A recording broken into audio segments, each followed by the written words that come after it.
Allez, nouvelle émission, nouveau QE, l'émission qui augmente votre caution économique sur Boursorama. Bonjour Jérémy. Bonjour David. Jérémy, tu viens dire pour l'Ixor ETF, la question du jour, combien d'années a-t-il fallu en moyenne pour doubler son capital en investissant sur les bourses mondiales? Deux possibilités, 8 ans, 15 ans. Moi j'aurais répondu 15 ans, encore une fois je me serais trompé. Et il faut moins que ça. Et c'est une question qui est utile. Toutes les questions sont utiles ici, mais souvent dans l'inconscient on se dit, ben voilà, pour gagner en bourse, il faut attendre 15 ans, 20 ans, 25 ans. Et au final, pour doubler son capital. C'est ça. Alors déjà, doubler, ça veut dire quoi? Faire x2. Bah voilà, ça veut dire investir par exemple 10 000 euros. Et en fait, euros. il faut beaucoup moins. Exactement, donc c'est investir 10 000 euros et ressortir avec 20 000 euros. Donc en moyenne, on a fait une étude chez l'Ixor ETF basée sur un indice mondial, donc l'indice MSCI World, dividendes réinvestis en euros. Donc évidemment, ce n'est pas une statistique qu'on va vous donner, c'est vraiment un historique de constatation. Et donc quand on regarde un peu dans le détail, on constate qu'il a fallu en moyenne 8 ans donc c'est 8 ans. Doubler son capital. Pour faire x2. Exactement. En moyenne, pour passer de 10 000 euros, on a investi 10 000 euros et on ressort avec 20 000 euros. Vous avez fait vos calculs depuis quand? Alors, on a fait l'étude de 1970 à 2020. Ouais. D'accord. Donc c'est un horizon vraiment très long, on le voit sur le graphe. Ouais. Donc on a fait exprès de voir vraiment très très long et très très large.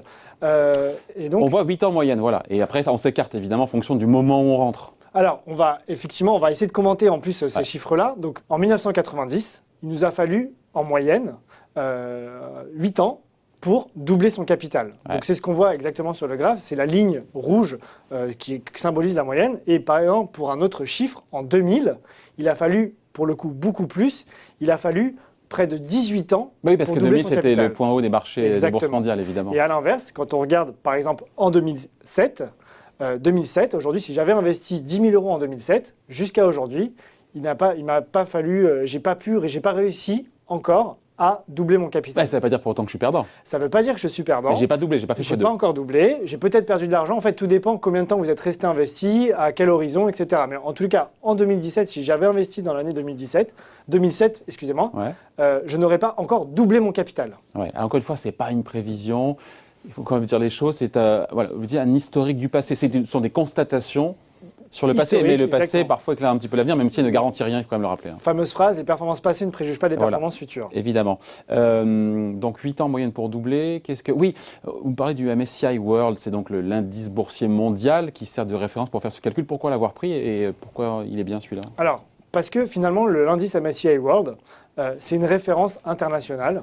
C'est le CAC 40 du monde. C'est le CAC 40 du monde. Voilà. Ça investit dans les 85, ça représente 85% de la capitalisation boursière mondiale. Ah. On va retrouver 1600 valeurs dedans. Du Apple, du Facebook, des sociétés du Kering, du LVMH, vraiment les gros mastodons de l'économie mondiale. On va retrouver une dizaine de secteurs, de la finance, de l'énergie, de l'industrie. Et donc, clairement, on a voulu se baser sur un indice vraiment large, diversifié, et pas forcément un indice français ou juste américain qui est plus restreint.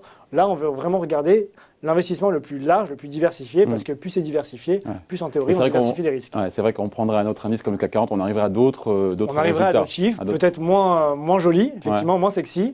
Mais en tous les cas, voilà, l'objectif, c'est de partir sur une base vraiment large pour montrer que la diversification peut faire sens. Et Jérémy, pour le commun des mortels, investir comme ça sur les bourses mondiales, sur cet indice MSCI World, enfin, on ne va pas acheter les 1600 valeurs. Hein. Alors, effectivement, ça peut être compliqué d'acheter 1600 valeurs. Au niveau international, il faut regarder la pondération. Sinon, il y a une solution beaucoup plus simple, c'est d'acheter un ETF, ces fameux fonds qui répliquent à la hausse comme à la baisse des indices boursiers.